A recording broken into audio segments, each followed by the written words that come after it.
This, Governor Ron DeSantis does not think that former President Trump can win against Biden if he's the GOP nominee in 2024. Watch this. I think that there's a lot of voters who just aren't going to vote for him, who don't like Biden, and who realize the country's going in the wrong direction, but they're not going to go there. And I think that in 2016, the voters that disliked both Trump and Hillary, they sided with Trump. I think in 2020 and 24, it'll be they dislike both, but they would probably default to Biden. Default to Biden. Interesting. Former Governor Mike Huckabee, great person to talk about this. Good morning to you, Governor. How do you think this plays out? So much talk about, Donald Trump and Ron DeSantis, and who of those two has the best chance against Joe Biden. How does it play out? I think it's going to play out pretty rough. There's going to be an intense process, but so far, Ron DeSantis has not moved the needle in his effort to bring the numbers down for Donald Trump. Donald Trump still stands at 53%. He's somewhere between 20 and 30 points above DeSantis and virtually 50 points above everybody else. His numbers are holding steady, if not growing. And I think the more the left does to try to tear him down and destroy him on a personal level, the more his numbers keep going up. And for someone to say he can't win, that's what they said in 2016. The fact is, Donald Trump in 2020 got more votes than anyone had ever received running for president. It's just that Joe Biden got more than that, which many of us still scratch our heads over. But the point being that this idea that Donald Trump can't win, it's ludicrous on its face because he's already proven that he can.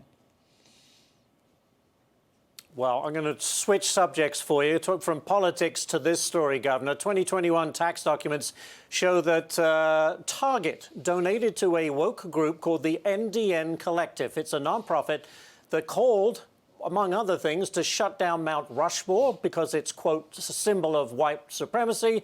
They even wanted to demilitarize the military, I don't know how you do that, and impose sanctions on Israel. Look, Governor, Target has lost $15 billion in market cap in just the past 2 weeks over its pride-themed clothing for adults and children.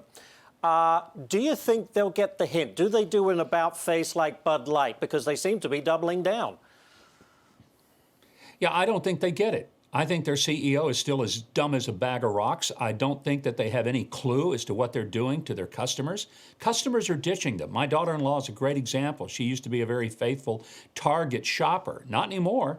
And she is characteristic of the people they're losing. Young mothers with children, they like to go shopping there. They used to like the experience, and they don't. They're not going to go back. And so this is not a one-off. This is where Target has decided to side with the most radical elements of our society. They're giving money to this Indian collective, which is the craziest bunch of people. They believe not only in demilitarizing the military, whatever that's supposed to mean. I guess the military is supposed to learn how to play checkers rather than shoot people. The whole point of a military is to kill people and break things. It's not to see if we can be sweet and kind and go up to someone who has a gun in our head and say, would you please just maybe put that gun down? And this group is even more radical. They want to give away Mount Rushmore. They hate Israel. They want to see Israel wiped off the face of the map. They're also all into the Green New Deal. It's basically a radical anti-cop, anti-capitalism organization. And you wonder, how can a retailer say, we hate capitalism? My gosh, how do you make money? If you're going to be against capitalism, if I were a stockholder in Target, and I'm not, and I never will be, I'd be dumping my shares of stock as quickly as possible, because who wants to invest in a company that hates making money?